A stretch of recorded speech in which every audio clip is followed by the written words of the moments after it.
बच्चे, आप देख रहे हैं इंडिया की आवाज। देश दुनिया भर की खबरों से हम आपको रूबरू कराते हैं, क्योंकि हम सिर्फ एक इंडिया की नहीं हैं, हम आपकी आवाज हैं। चलिए फिर इसी सिलसिले में हम देखते हैं आज की इस बड़ी खबर में क्या कुछ है खास। बड़ी मात्रा में विप्र समाज हर जिले और तहसील से, गांव से, ढाड़ियों से गाड़ियों में भर भर कर पहुंचे। विशेष बात देखने वाली ये थी कि किसी साधन में नहीं, अपने खुद के साधन में पहुंचे। वहां पर आरक्षण का मुद्दा बड़े जोर शोर से मंच के माध्यम से उठाया गया। 14% आरक्षण की मांग की गई। बैंक की स्थापना का अनुमोदन किया गया, जिसमें कई व्यक्तिगत रूप से, संगठनों के रूप में आर्थिक रूप से बैंक में जमा कराने की घोषणा की गई।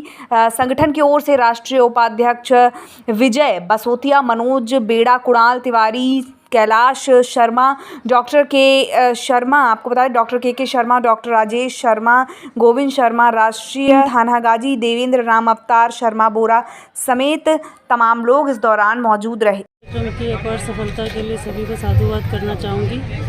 और इस कार्यक्रम से संदेश ये जाता है कि हम जो ब्राह्मणों को बटा हुआ महसूस कर रहे थे, वो सारे ब्राह्मण एक हैं। और आज इस एक जाजम पर बैठकर उन्होंने साबित कर दिया कि हम सब एक हैं, कोई भी बटे हुए नहीं हैं।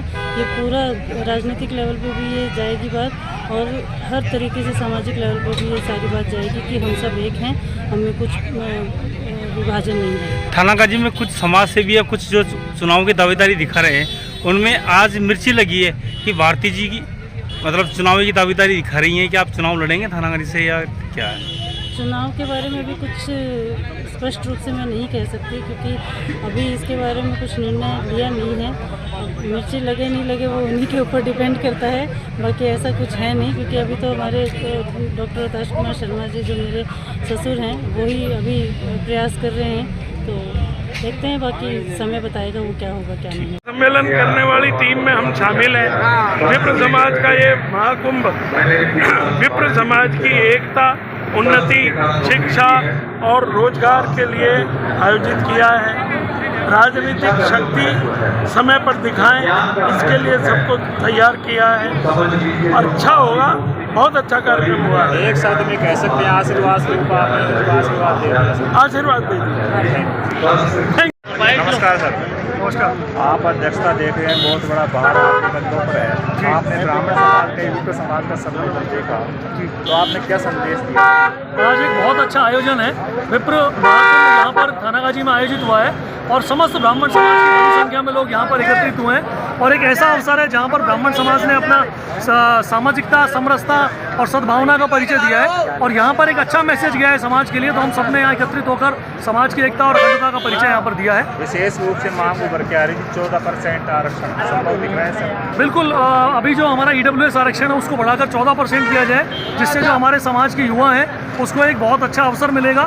उसी उद्देश्य से आज यहाँ सब हम लोग एकत्रित हुए हैं, और निश्चित रूप से सरकार हमारी मांग सुनेगी और आरक्षण का आधार बढ़ाकर उसको 14% किया जाएगा। गरीब तबके के ब्राह्मण लोग हैं, शोषित पीड़ित की सेवा करेंगे सर? बिल्कुल, उनकी सेवा के लिए लगे हुए हैं, और EWS आरक्षण भी उसके लिए एक बहुत बड़ी आहुति के रूप में है। तो इसीलिए हम EWS आरक्षण की जो रूपरेखा है उसका प्रतिशत बढ़ाने की मांग करते हैं। ठीक है। नमस्कार मैम, आपने विप्र समाज के अच्छे के बारे में सोचा और पहले भी सोचते रहे, तो आपको कैसा लगा?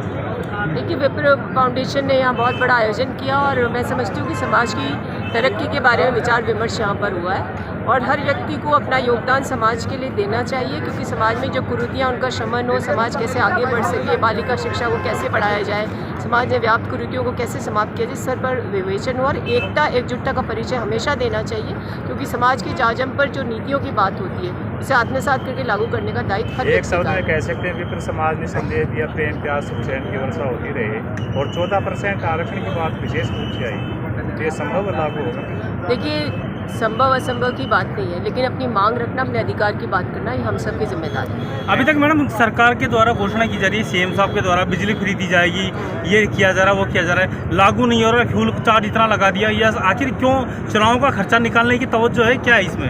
देखिए, 100 यूनिट बिजली प्रत्येक नागरिक को राजस्थान के लाभार्थी के रूप में मिले। और जहाँ तक फ्यूल सरचार्ज की बात है, नेचुरल रिसोर्सेज जो केंद्र सरकार के अधीन है, सारे रेट्स डिसाइड केंद्र सरकार करती है, और इसीलिए 100 यूनिट और उसके बाद 3 रुपए की छूट 50 यूनिट पे और 2 रुपए की छूट मैडम, फ्यूल चार्ज बढ़ा दिया है। सुनिए मेरी बात, 200 यूनिट तक आपको रियायत दी जा रही है। तो ये उस तबके को राहत देने की बात है जो सक्षम नहीं। फ्यूल सरचार्ज इसलिए बढ़ता है क्योंकि मैंने कहा ना कि कोयला जो है केंद्र सरकार के अधीन आता है। कोयले का निर्धारण कितना स्टॉक जाना है, क्या जाना है, केंद्र सरकार करती है। और चूंकि चुनावी वर्ष है तो केंद्र की मोदी सरकार राजस्थान सरकार के साथ सहयोग नहीं कर रही है। और महंगाई से कैसे राहत मिले इसका अप्रतिम उदाहरण प्रस्तुत करके महंगाई राहत कैंप लगाया। हर परिवार को जिसका लाभार्थी 5 से 6 रुपए की 6,000 रुपए की प्रति माह रियायत मिलती है। तो राहत कैंप से आपके रिपीट हो सकते हैं क्या? हम रिपीट जनता हो तो रहे हैं। निराशा हो रही है। हम रिपीट हो रहे हैं। जनता निराशा महसूस करी है, उनको सुविधा नहीं मिल रही देखिए है, मेरी बात हर सुनिए। जगह भ्रष्टाचार व्याप्त हो रहा है, मेरी उसमें बात क्या? सुनिए। आपके सारे प्रश्न ऐसे हैं जिनका कोई अर्थ नहीं जी। है। ना तो कोई भ्रष्टाचार है, ना जनता में असंतोष है। जो हमारी विपक्षी मैडम, पार्टी भ्रष्टाचार आपको इसी पार्क में दिखा था, 1 करोड़ में दीवार की बनी देखिए है। भाई, मैं यहाँ की हूँ नहीं तो आप ऐसे दीवार करोगे उससे मैं आपकी सरकार की नुमाइंदा भी बता रहा हूँ। आप मेरी बात सुनो, आपने प्रश्न कर लिया ना जी। भ्रष्टाचार कतई नहीं है। भ्रष्टाचारियों के खिलाफ राजस्थान सरकार काम कर रही है। प्रतिदिन IAS ऑफिसर से लेकर निचले तबके तक के अधिकारी कर्मचारी पकड़े जा रहे हैं। ये पारदर्शिता का सबसे बड़ा उदाहरण है। भ्रष्टाचार है, संज्ञान में लाइए, कार्रवाई करें। Thank you. आज इतना अच्छा आयोजन हुआ विप्र समाज का। बहुत अच्छा और आयोजन हुआ। आपने बुलंद आवाज में यह भी कहा कि एकता का संदेश दें, तो इसके पीछे आपको एकता दिखाई दे रही है? देखो, थानागाजी जैसी जगह पे जब विप्र समाज का बहुतायत है और यहाँ पर विप्र समाज की सीट नहीं आए तो इसके लिए गंभीरता से सोचना पड़ेगा। इसलिए हमने सबसे प्रार्थना की कि एक ज़िले में पक्की सीट है, इसको तो पूरा करो। सब एकता करोगे तो आपका आदमी जीत जाएगा। एकता नहीं करोगे तो कोई बदमाश लोग आगे आ जाएंगे। सर, आपका एक ध्येय वाक्य है, भाई भगवान और भागीदारी बढ़ के नहीं होती है, इसमें गद्दारी होती है। हैं? भाई भगवान और भागीदारी, इसमें निश्चलता से सत्यता से साथ निभा चाहिए, सफलता मिलेगी। भाई भगवान भागीदारी में कि होती है, ऐसा आपने कहा है, उसमें निश्चित रूप से सफलता मिलेगी। हाँ, निश्चित रूप से, क्योंकि ये जो विप्र महाकुंभ के जो कार्यकर्ता हैं ये बड़े डेडिकेटेड हैं और इन्होंने मेहनत करके इतना बड़ा आयोजन थानागाजी में कभी नहीं हुआ पहले। तो एक शब्द में कह जयपुर में सकते भी हैं, नहीं हुआ, बहुत ही पूरे राजस्थान में नहीं हुआ।